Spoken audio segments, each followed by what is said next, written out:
Most of us probably remember that old Nike commercial with the line, "It's the shoes."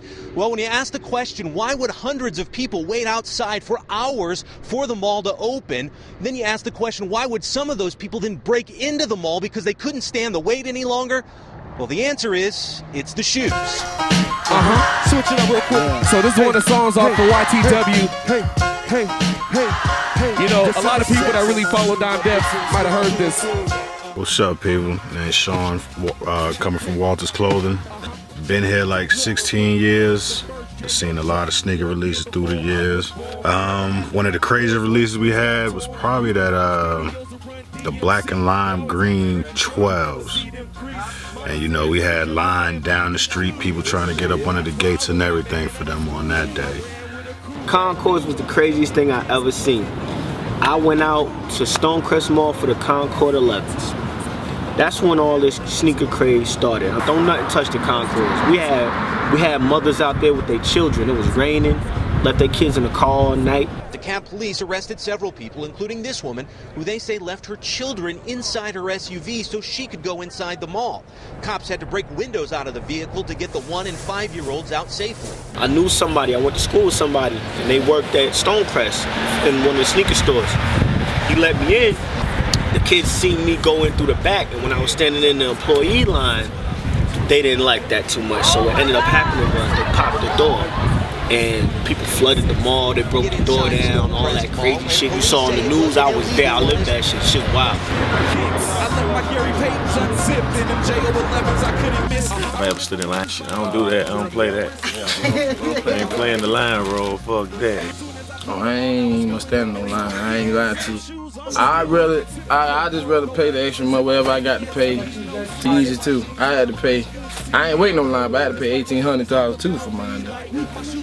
Well, the Yeezys in Miami, I know my homeboys they was in line at the shoe gallery for about 10, 11 days, I think. Yeah, they slept out there.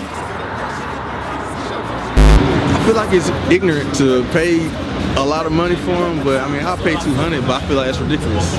You put them on, be like, these niggas ain't came like niggas. That shit a weird ass stuff. I like, but at the same time, it's gonna be hard to find. Oh, these Jeremy Scott, they just dropped yesterday, you know what I'm saying? He a little flamboyant, but I ain't scared of that though, you know. All them colors and stuff.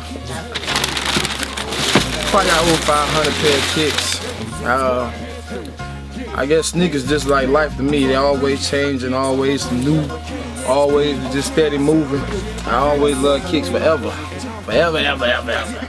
We got a few things, we got some Forces, we got Converses, trainers, all types of shit. This is greatness. This is something that I took upon myself personally to do.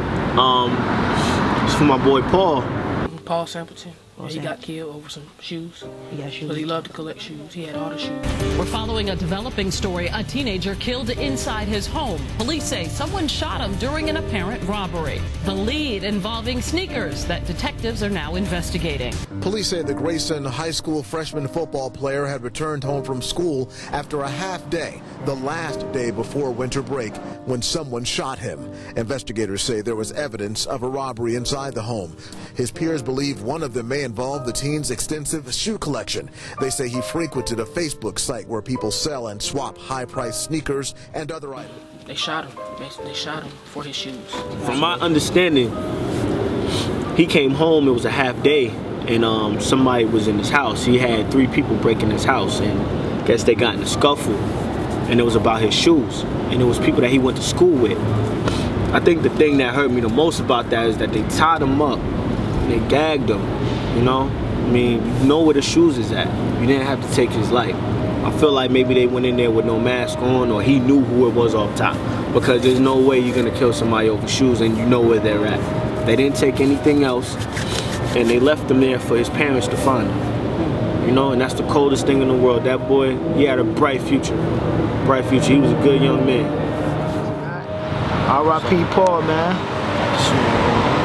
Never be forgotten.